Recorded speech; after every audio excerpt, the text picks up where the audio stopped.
bonjour à toutes et à toutes et bienvenue une nouvelle fois sur lebenordi.com. Donc aujourd'hui on va voir la troisième façon de démonter donc un clavier d'ordinateur portable. Donc là dans cet exemple là j'utilise un Asus EEPC 701, donc un modèle très connu, hein.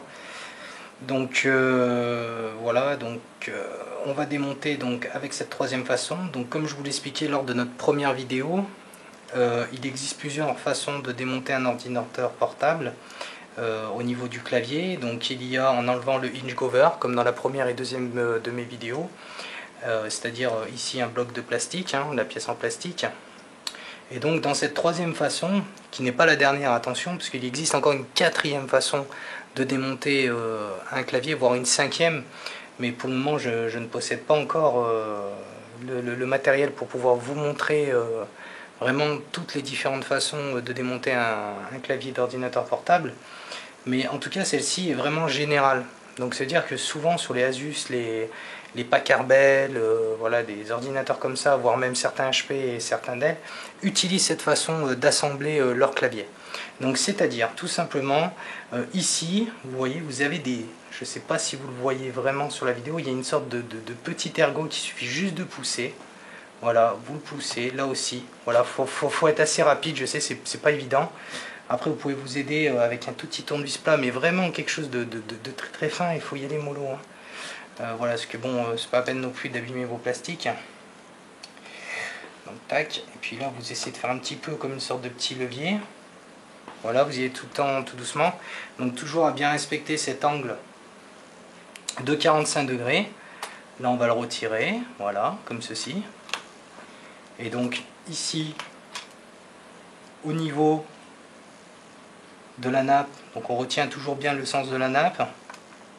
Là on regarde si ça se tire comme ça, les petits ergots, hein, si ça va dans ce sens, ou si c'est un levier qu'il faut tout simplement déclipser comme ceci.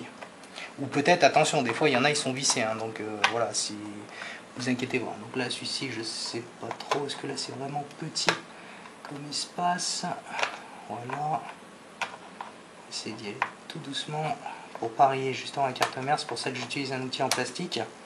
Hein, donc si c'est pas le cas, si je dois, comme là, imaginons impérativement me servir de mon tournevis, donc je prends quelque chose, un petit chiffon, ou voilà, ou comme là une petite lingette, et donc là je vais venir tranquillement pousser, donc voilà, ce petit clips.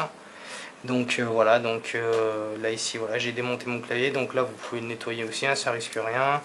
Là aussi vous pouvez en profiter pour nettoyer en dessous. Là bon, avec cette vieille machine, le petit truc est sorti, voilà, regardez, je le remets, hein. Vous voyez, c'est très simple, hein, donc paniquez pas, hein, si ça se déclipse ou voilà. Bon, moi je le prends là sans chiffon parce que j'ai l'habitude, hein. Voilà, hop, donc là il est préparé pour qu'on puisse le remettre, hein. Donc là on vient de le nettoyer, etc. Donc voilà, je regarde ce que j'ai mis un peu les doigts dessus. Voilà, j'espère qu'il n'y aura pas de faux contact parce que des fois ça arrive.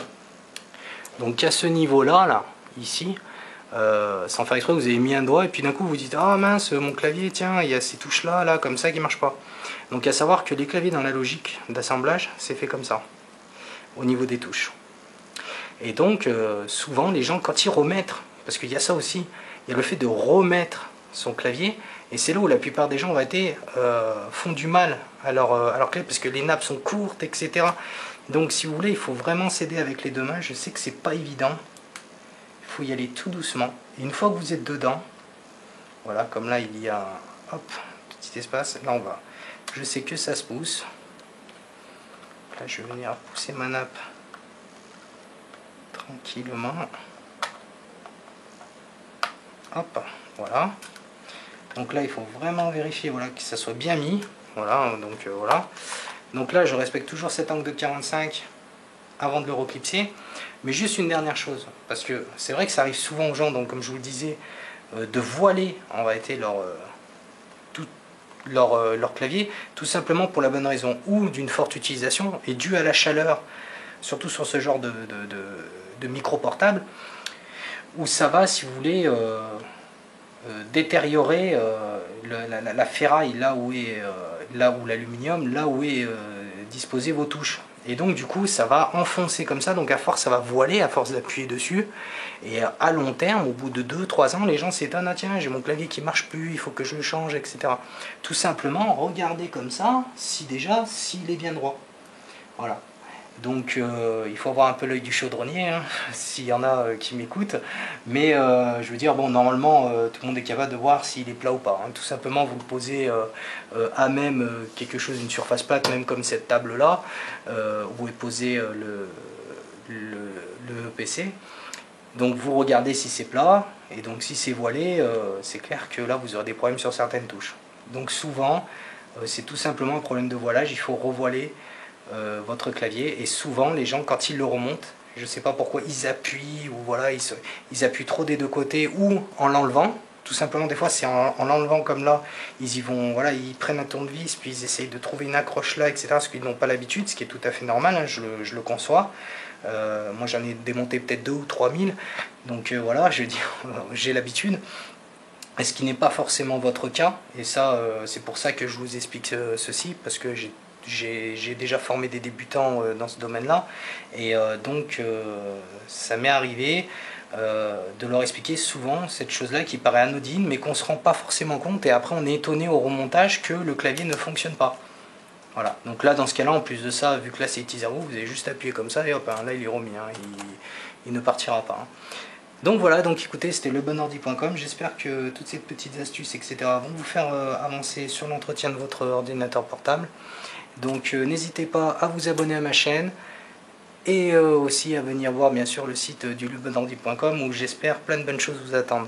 Allez, salut à tous, à très bientôt.